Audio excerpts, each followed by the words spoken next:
아담과 하와의 시각에서 기록된 말씀입니다. 아담과 하와의 입장에서 아담과 하와는 자신들이 범죄해가지고 가정이 망가지고 살인이 일어나고 세상이 망가지는 것을 오래 살면서 두 눈으로 똑똑히 목격했습니다.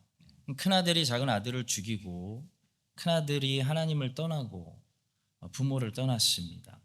아담과 하와는 두 아들을 동시에 잃었습니다. 그리고 아담과 하와는 오래 살았기 때문에 그 가인이 쌓은 성에서 하나님 없이 번성하는 사람들, 하나님 없이 사는 사람들에게서 또 살인이 일어나고 범죄가 일어나고 하는 소문들을 똑똑히 듣게 됩니다. 그것이 아담과 하와가 범죄한 후에 성경이 지금까지 우리에게 쭉 들려주는 아주 우울하고 암울한 이야기인데요, 이렇게 소망이 없는 세상 속에서 오늘 본문은 한 줄기 빛 같은 소망을 보여주고 위로를 주시는데, 과연 무엇이 아담과 하와에게 또 오늘 우리에게 참된 위로가 되고 소망이 될까요? 첫 번째로 우리의 참된 위로와 소망은 우리가 기대하는 그 위로가 아니라 완전히 다른 위로, 새로운 위로라는 사실입니다. 아담과 하와는 아벨을 잃었습니다. 그때 하나님이 아담과 하와에게 주신 것은 아벨이 살아난 것이 아니고 아벨 대신에 완전히 다른 씨앗을 주는 것이었습니다. 새로운 아들을 주셨어요. 본문 25절입니다. 아담이 다시 자기 아내와 동침하매 그가 아들을 낳아 그의 이름을 셋이라 하였으니 이는 하나님이 네게 가인이 죽인 아벨 대신에 다른 씨를 주셨다. 그래서 중요한 단어는 아벨 대신에 다른 씨라는 말씀입니다. 우리는 안타깝게도 죄를 지었기 때문에, 죄인이기 때문에, 죄악된 세상에서 살기 때문에 모든 것을 다 가질 수가 없습니다. 우리는 우리가 사랑하는 아벨을 잃어버리는 아픔을 경험합니다. 여러분, 어떤 아벨을 잃어버린 그런 아픔들을 가지고 계신지요? 우리 모두는 아벨을 잃어버린 아픔을 가지고 사는 사람들입니다.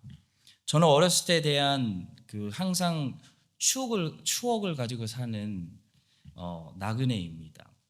저 아내가 저에게 제발 추억 좀 버려라 그러는데 못 버리겠어요. 저는 14살에 부모를 떠나 유학을 갔고 지금 생각해보면 너무 어렸어요. 조국을 떠났고 호주, 미국 여기저기 방황하면서 정체성의 혼란을 심각하게 경험하기도 했습니다.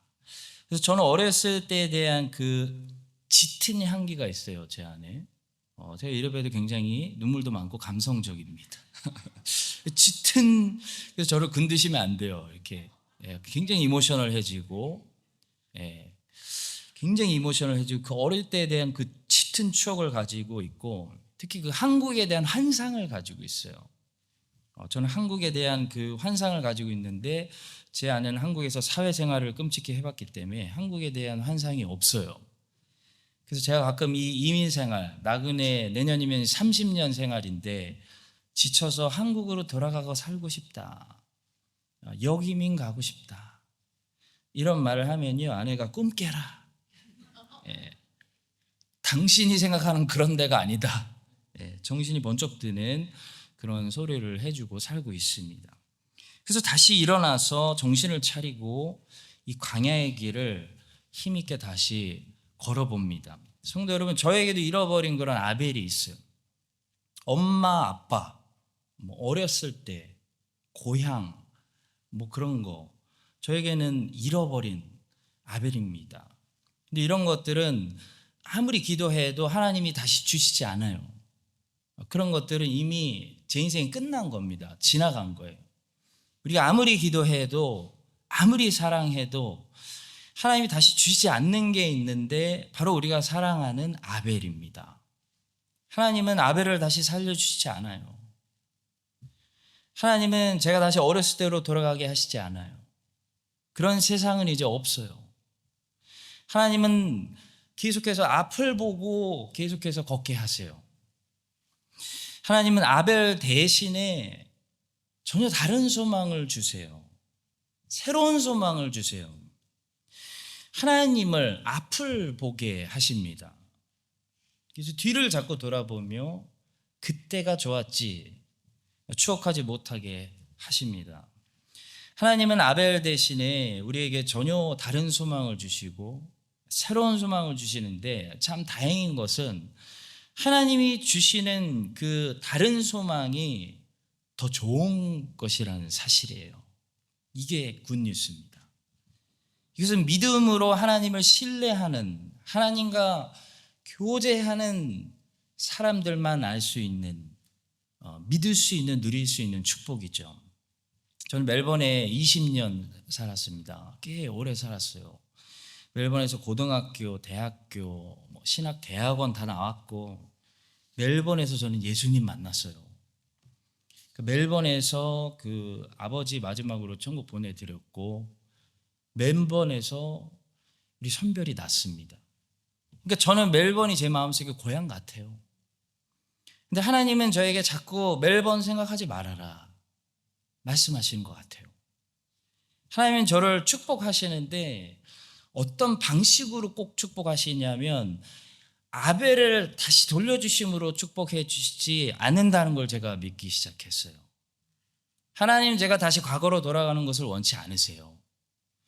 그때 과거는 좋았지만 그건 과거고 끝났고 다시 돌아오지 않습니다. 끝났습니다.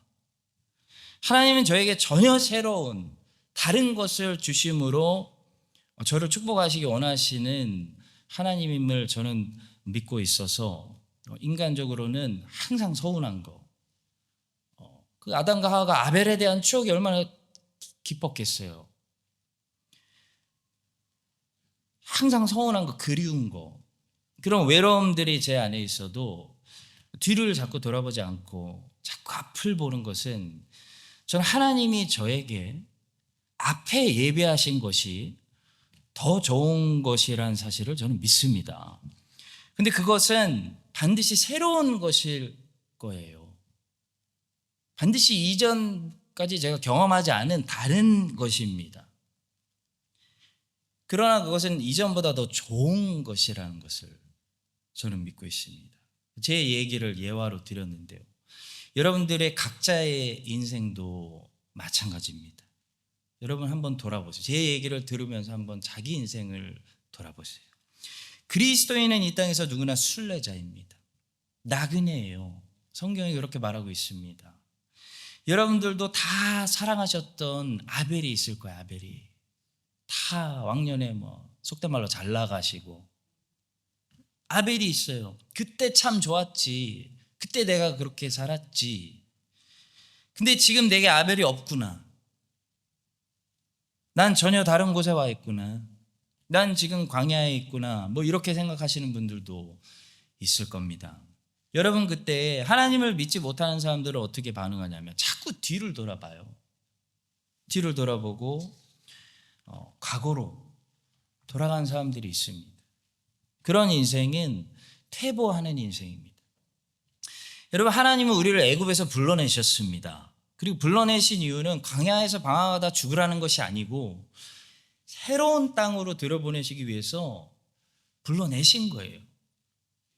그러니까 자꾸 광야에서 힘들다고 애굽으로 돌아가자, 애굽에서 살 때가 좋았다, 그런 소리를 하면 그게 믿음 없는 소리를 하는 것입니다. 광야에 있을 때 제일 중요한 게 뭔지 아세요? 입술을 조심하는 거예요. 입술을. 이스라엘 백성들이 광야에서 왜 다 죽었는지 아십니까? 입술의 말 때문에 죽은 거예요. 믿음 없는 소리 하다가 죽은 거예요. 하나님께서 심판하실 때 뭐라고 말씀하시냐면 내 귀에 들린 대로라고 말씀하세요. 여러분, 광야에 있을 때 제일 중요한 게 믿음 있는 소리를 하는 겁니다. 항상 믿음 있는 소리를 하는 거예요. 아브라함처럼 이미 받은 줄로 믿습니다 하는 거예요. 하나님이 더 좋은 곳으로 지금 인도하고 계신다. 옛날이다 자꾸 그렇게 뒤를 돌아보지 말자. 앞으로 전진하자. 앞으로 간다. 우리는 가고 있다. 이 말이 굉장히 중요합니다. 아담과 하와는 사랑하는 둘째 아들 아벨을 잃어버렸습니다. 이 땅에서는 하나님이 아벨을 돌려주시지 않습니다. 천국 가야 만납니다. 아담과 하와는 여자의 후손이라는 그 받은 복음의 소명을 위해서, 그 하나님 나라의 이 땅의 도래를 위해서 어떻게 해야 돼요? 계속 전진해야 됩니다. 계속 앞으로 나아가야 돼요. 하나님은 아벨 대신에 셋이라는 새로운 씨앗, 다른 씨앗으로 그들을 격려하시고 그들을 위로하시며 전진해라 라고 말씀하십니다. 여러분과 제가 이 사실을 기억하고 자꾸 옛날이 좋았지 그런 생각을 하는 것이 아니라 지금 여기서 하나님과 동행하고 하나님을 신뢰하고 하나님 뜻에 순종해서 더 좋은 새로운 땅을 주시는 그 새로운 것으로 축복하시는 그 하나님의 은혜를 여러분들 다 꼭 받으시기를 예수님의 이름으로 축복합니다. 두 번째로 우리의 참된 위로와 소망은 반드시 죽음 뒤에 사실 있다는 사실입니다. 죽음 뒤에. 우리는 지금 죽음 앞에서 살고 있죠. 여러분 지금 죽으신 분들 없죠? 그러니까 before death, 죽음 앞에서 살고 있습니다. 하나님이 우리에게 주시고자 하는 진정한 위로와 소망은 사실 어디 있냐면 죽음 뒤에 있어요. 여러분 아무리 하나님께서 좋은 것을 우리에게 주셔도요, 생각해 보세요. 그것이 죽음 앞에 있으면 어떻게 됩니까? 죽음과 함께 끝나게 돼요. 그러니까 하나님께서 진짜로 좋은 것은요, 죽음 앞에 주시는 것이 아니라 죽음 뒤에 주시는 거예요. 아무리 우리가 좋은 것들 많이 달라고 해서 하나님이 혹 많이 허락하셨어요. 그래서 건강하고 재물도 많이 모으고 인기도 좀 얻고, 이거 다 중요해요. 이거 안 좋다는 게 아니에요. 이거 인간에게 중요해요. 친구도 많고 이 땅에서 형통함을 누렸어요.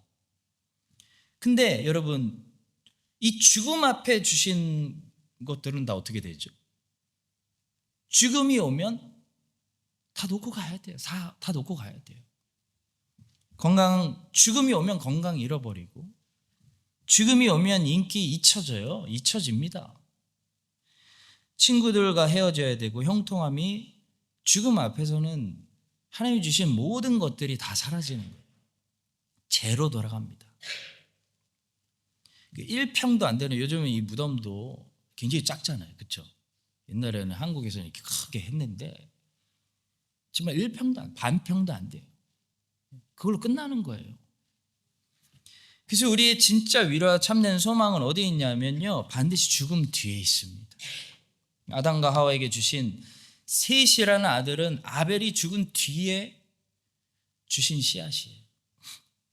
셋은 세워짐, 정착함 이란 뜻인데요, 영원히 세워지고 무너지지 않고, 죽음 앞에서도 무너지지 않고 영원히 세워지고 영원한 땅에, 영원한 장소에 정착을 하려면 죽음 뒤에 있어야 됩니다.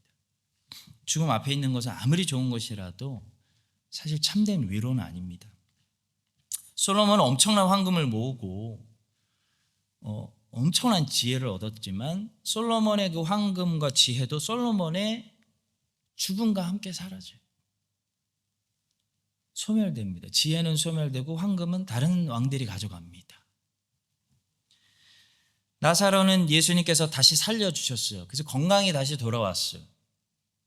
근데 나사로의 건강은 몇 년 후에 다시 죽음과 함께 사라지는 거예요. 오늘 아침에도 묵상했지만 오병이어의 빵을 먹은 사람들 지금 다 어디 있습니까, 여러분? 지금 다 어디 있죠, 그분들? 죽음과 함께 다 사라졌어요. 천국에 있든지 지옥에 있든지.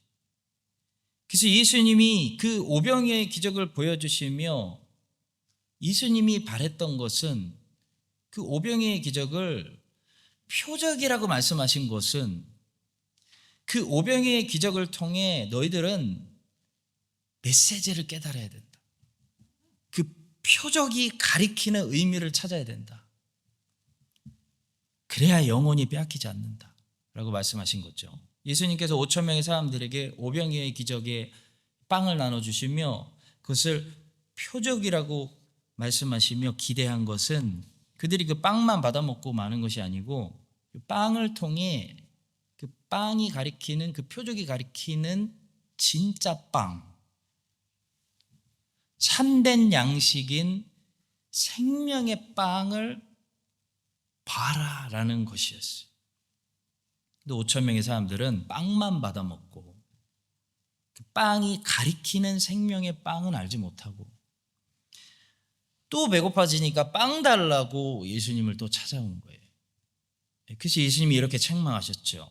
예수께서 대답하여 이르시되 내가 진실로 진실로 너희에게 이르노니 너희가 나를 찾는 것은 표적을 본 까닭이 아니요.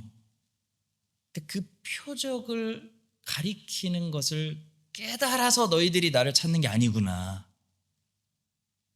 그냥 떡을 먹고 배불러서 또 달라고 찾아왔구나. 오병이의 기적을 먹었으면 그 표적을 보고 깨달아서 하늘에서 내려오는 참된 빵이신 예수님을 알아봤어야 되는데 그들은 그러지 못했다. 근데 이 사람들처럼 우리도 깨닫지 못하고 얼마나 자주 살고 있는가 생각해 봅니다. 하나님께서 이 땅에서 죽음 전에 우리에게 주시는 모든 위로와 복들은 어떤 면에서 다 표적입니다. 표적이에요. 다시 말해 진짜 축복이 아니라 진짜 축복이 무엇인지를 깨닫게 하시고 가르치시는 표적이라는 거예요. 예를 들어 어떤 신자가 질병에 걸렸는데 병이 나았어요. 10명 중에 1명 낫는 은혜를 주셨어요. 그 회복이 됐어요. 그러면 그 치유와 그 회복이 하나님이 주시는 진정한 치유와 회복이 어디 있는지를 가르쳐 주시기 위해서 주시는 표적이라는 거예요. 표적. 어떤 의미에서는 이 땅에서 받는 치유와 잠시 회복되는 그 회복은 진정한 치유가 아니죠. 왜냐하면 오병이어를 먹고 또 배고파진 것처럼 이 땅에서 치유받았는데 죽음 전에 받는 그 치유는 어차피 또 빼앗기게 되거든요. 또 병 걸려요. 또 병 들고 죽을 거 아닙니까? 그 진짜 치유가 아니라 뭐예요? 진짜 치유가 뭐 어디 있는지를 보여주는 표적이에요. 표적. 황금도 마찬가지. 하나님께서 죽음 전에 이 땅에서 우리에게 재물의 복을 주실 수도 있어요. 근데 그 재물의 복은 어떤 면에서 진정한 재물의 복이 아니에요. 왜냐하면 결국 죽음 앞에서 다른 사람들이 다 가져갈 거기 때문이에요. 그렇다면 이 땅에서 주시는 그 재물은 뭡니까? 표적이에요. 표적. 진정한 황금, 진정한 재물이 어디에 쌓이는지를 생각해 보라는 표적이에요. 그래서 그 표적을 보고 하나님이 이렇게 축복해 주시는 것처럼 눈에 보이지 않아도 하늘에 보물이 쌓이는구나. 그걸 깨닫게 해주시는 은혜인 거죠. 오직 너희를 위하여 보물을 하늘에 쌓아두라. 거기는 좀이나 동록이 해하지 못하며 도둑이 구멍을 뚫지도 못하고 도둑질도 못하느니라. 아무리 좋은 남편을 만나고 아내를 만났어도 여러분 진짜 이 땅에서 우리가 뭐 누릴 수 있는 큰 축복 중에 하나가 좋은 배우자 만나는 거 아니겠습니까? 근데 죽음 전에 만나는 이 남편과 아내는 정말 좋은 사람인데 어떻게 돼요? 헤어져야 돼요. 먼저 가요. 우리가 헤어져야 되는, 작별해야 되는 사람들이지 않습니까? 그렇다면 왜 이렇게 좋은 남편과 아내를 이 땅에서 주실까? 표적입니다. 표적. 이 남편과 이 아내를 평생 섬기며 나의 진짜 남편 되시는 예수님의 마음을 배우고 예수님을 사랑하고 섬기는 연습을 하는 거죠. 그래서 바울은 얘기하는 거예요. 남편들, 예수님이 우리를 사랑하신 것처럼 아내들을 사랑해요. 아내들아, 예수님께 순종하는 것처럼 남편에게 순종해봐라. 연습하는 거죠. 성도 여러분, 죽음 전에 주시는 것들은요, 진정한 의미에서 진정한 축복과 위로가 되지 못합니다. temporary예요, temporary. 왜냐하면 하나님이 주셨는데도 죽음 앞에서 다시 빼앗기기 때문입니다. 하나님이 주시는 참된 소망과 위로는 어디 있냐면 죽음 뒤에 있습니다. 죽음 뒤에, 하늘에 있습니다. 그래서 하늘의 것들을 바라보며 이 땅에서 십자가를 참는 것, 그것이 순례자의 길이요, 철로 역정이요, 우리의 신앙생활입니다. 아벨은 순교당했습니다. 악인에게 돌로 얻어맞았습니다. 바울도 돌로 맞은 적이 있습니다. 예수님도 항상 공격을 당하셨습니다. 그들은 모두 이 땅에서 순교했고 죽음을 경험하고 십자가를 졌습니다. 바울은 나는 날마다 죽노라, 나는 날마다 순교하노라, 그런 말이에요. 고백했습니다. 그는 매일 순교자의 삶을 살았고 매일 십자가에 못 박히는 것 같은 고통을 당한 겁니다. 왜 그렇게 살았나요? 그들의 소망은 어디 있습니까? 죽음 뒤에 있습니다. 십자가 뒤에 있습니다. 땅에 있지 않고 하늘에 있습니다. 아벨은 아무리 사랑스러운 아들이어도 빼앗기는 아들입니다. 죽는 아들입니다. 순교당했습니다. 아벨은 아담과 하와에게 십자가입니다. 그러나 셋은 빼앗기지 않는 아들입니다. 셋은 세워지는 아들입니다. 셋은 영원한 땅에 정착하는 아들이에요. 셋은 영원히 말살되지 않고 이 셋의 후손으로 그리스도가 오시고 그 셋의 후손들이 이 세상 끝날까지 존재하는 거예요. 말살되지 않고 셋의 후손이 예수님 다시 오셔서 나라 완성할 때까지 이 땅에 존재하는 말살되지 않는 씨앗입니다. 그런 셋은 아벨의 죽음 후에 주신 아들입니다. 부활은 십자가 죽음 뒤에 주시는 영광의 선물입니다. 영생은 이 땅에서 우리가 십자가의 삶을, 예수님의 남은 고난을 우리의 몸에 다 채운 뒤에 본격적으로 시작됩니다. 여러분과 제가 이 사실을 깨닫고 진정한 위로와 참된 격려로, 진정한 위로와 참된 격려로 격려를 받아야 진짜 격려가 됩니다. 진정한 위로와 참된 격려로 정말 격려받으며 정말 위로받으며 이 땅에서의 십자가와 순교를 잘 인내할 수 있게 되기를 끝까지 견디는 자들에게 영생을 주시는 예수님의 이름으로 축복합니다. 자, 마지막으로 우리에게 참된 위로와 소망은 어떤 모습으로 나타나냐면요, 시작은 미약하나 나중에는 창대케 되는 그 역전의 모습으로 반드시 나타난다는 사실을 잊지 마세요. 스포츠에서 역전승 있죠, 역전승.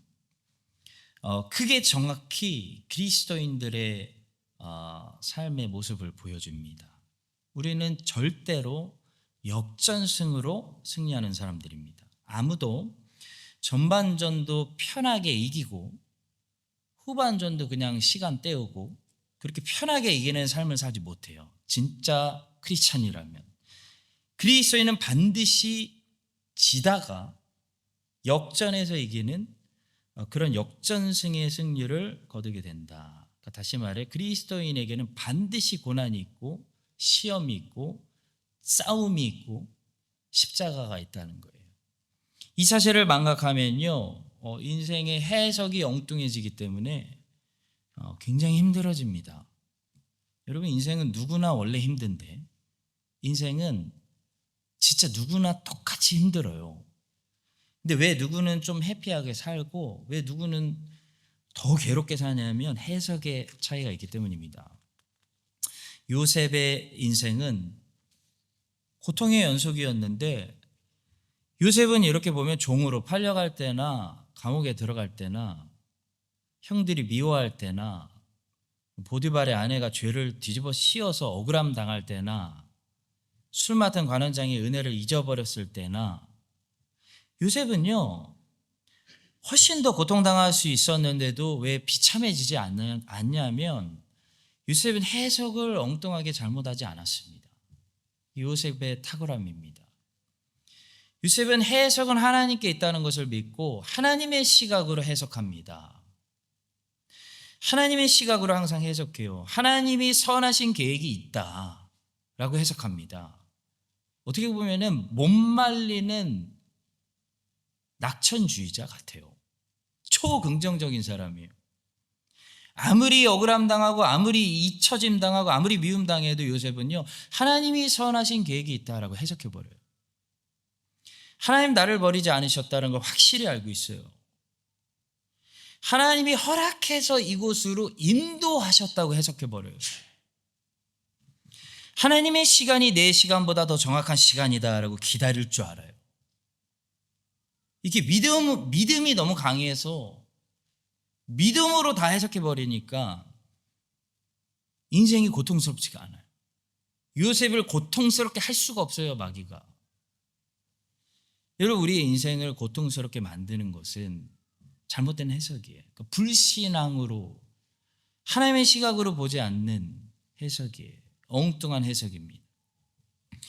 우리는 반드시 다음과 같은 두 가지의 사실을 잊지 말고 우리 앞에 펼쳐지는 모든 순간순간들, 이 인생을 해석해야 되는데, 첫째는 반드시 악인들이 먼저 잘 되는 것처럼 보일 거라는 사실이에요. 그거 잊으면 안 돼요. 둘째는 반대로 반드시 의인들은 별거 아닌 것처럼 보인다는 사실입니다. 시작이 미약하다는 거예요. 그런 악인들은 전반전에 엄청난 위력을 보여줍니다. 엄청나게 자랑해요. 그래서 하나님이 정하신 절대 공식이에요. 성경에 있어요. 그래서 전반전 보고 절망하면 안 되고요. 엉뚱하게 해석하면 안 되고 전반전 보고 착각해서도 안 됩니다. 반드시 뒤집어져요. 역전돼요. 믿음으로 성경을 통해 보면 전부 그 얘기입니다.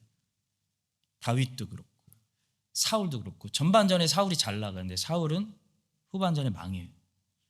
전반전에 다윗은 쫓겨다녀요. 굴이랑 굴은 다 찾아 들어가요.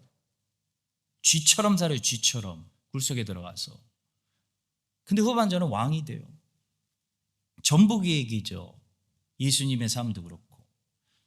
본문에서 여자의 후손에 이 조상이 되는 이 셋이라는 사람은 여러분 그렇게 대단한 사람으로 보이지 않습니다. 겨우 뭐죠? 씨예요, 씨. 오늘 본문이 그냥 짧게 소개해요. 씨다. 씨로 소개되고 있습니다. 씨이기 때문에 아무도 주목하지 않아요. 대단한 사람이라고 아무도 생각 안 해요. 힘 없어 보입니다. 강해 보이지 않습니다. 화려하지 않습니다. 그냥 아기 한 명 태어난 겁니다. 여러분, 근데 이 셋이라는 씨를 통해 성경을 아는 우리는 뭐가 보이죠? 여자의 후손이 세상에 오시는 거예요. 그건 무슨 의미를 얘기하죠? 하나님의 나라가 오는 거예요. 이 땅에 임하는 거예요. 그래서 셋이라는 이 조그만 씨앗, 이 하와의 뱃속에 잉태된 그 1cm도 안 되는 그 작은 씨앗 안에 뭐가 들어있죠? 하나님 말씀을 통해 보면 뭐가 들어있죠? 하나님의 나라가 들어있어요. 이 온 강대국들을 때려 부시는 손대지 아니한 돌, 하나님의 나라가 들어있고, 예수 그리스도가 오시고 예수 그리스도의 후손들로 여러분과 저도 저 안에 들어있습니다. 반면에 성경은요, 그 전에 뭘 보여주냐면 이 가인의 후손들의 화려함을 먼저 우리에게 보여줘요. 항상 그들은 먼저 나타나요. 전반전이에요. 가인의 후손들의 이야기가 먼저 나와요. 그들은 항상 먼저 형통합니다. 악인들은 항상 의인들보다 여러분 먼저 형통합니다. 여러분 기억하십시오. 우리가 겨우 씨앗일 때 저들은 성을 쌓습니다. 그 성 안에 엄청난 문화들을 만들고 기술을 개발하고 어마어마한 인간의 왕국을 만들어서 세상을 점령하고 화려한 삶을 살아가고 있어요. 그래서 성경은 이 악인의 형통을 우리가 먼저 보게 될 때에 뭐라고 경고하고 있냐면 부러워해서는 안 된다. 지금 악인들의 저 형통을 부러워해서는 안 된다. 하나님의 자녀들에게만 지혜를 들려줍니다. 너는 악인의 형통함을 부러워하지 말며 그와 함께 있으려고 하지도 말지어다. 창세기 보시면 창세기는 먼저 가인의 후손들의 이야기를 기록해요. 막 성을 쌓고 성 안에 막 화려한 삶을 만들고 이름을 날리고 있습니다. 라멕 막 그런 막 최초의 뭐 사냥꾼 막 그런 이름을 날리고 있어요. 근데 4장 끝에 어떻게 끝나냐면 이 셋의 이야기는 아주 짧게 기록했어요. 겨우 2구절입니다. 오늘 본문입니다. 뭐 별 내용 없습니다. 그냥 아기 태어나 임신했다는 거예요. 근데 여러분 성경에 아기가 임신할 때마다 우린 주목하게 돼요. 예수님도 그렇고 세례 요한도 그렇고 모세도 그렇고 하나님은 구원의 역사를 할 때 삼손도 그렇고 세상이 주목도 안 하는 한 아기를 임신하게 만드시죠. 사무엘도 그렇고. 겨우 2구절이에요. 그냥 시로 등장해요. 여러분 보세요. 하나님의 나라는 이렇게 시작이 미약해요. 그러나 우리는 그 끝이 반드시 악인들을 집어삼키고 넘어간다는 사실을 믿어야 됩니다. 내 시작은 미약하였으나 내 나중은 심히 창대하리라. 이게 하나님 나라의 특징이에요. 가인의 후손들이 성 짓고 세상 지배하고 살고 있을 때 셋이라는 씨는 잘 자라서 그냥 한 어른이 됐어요. 성인이 됐어요. 그래도 결혼을 했고 아들을 낳았고 그 이름을 에노스라 하였습니다. 그리고 그때 비로소 사람들이 여호와의 이름을 불렀더라 라고 그냥 짧게 얘기합니다. 26절입니다. 셋도 아들을 낳고 그의 이름을 에노스라 하였으며 그때 사람들이 비로소 여호와의 이름을 불렀더라. 그냥 셋이 아들을 낳아서 이 하나님께 제사했다는 얘기지 뭐 이 사람들이 뭐 군대를 만들어서 뭐 가인의 백성들보다 더 큰 군대를 만들어서 가서 집어삼켰다 그런 말씀 안 하고 있어요. 여러분 하나님 나라가 어떻게 임하는지 보세요. 여호와 이름을 불렀다는 것은 그냥 셋의 후손들이 하나님을 예배했다라는 말이에요. 하나님 나라가 그렇게 시작된다는 거예요. 가인의 후손들이 하나님 없이 살며 예배하지 않으며 자기 개발을 하며 시끄럽게 사는 동안 셋의 후손들은 그냥 하나님 예배했다. 그거예요. 아주 간단해요. 신앙생활 했다는 거예요. 그냥 작은 사람들이 연약한 사람들이 하나님 인정하고 살았다. 그냥 그거예요. 그게 다예요.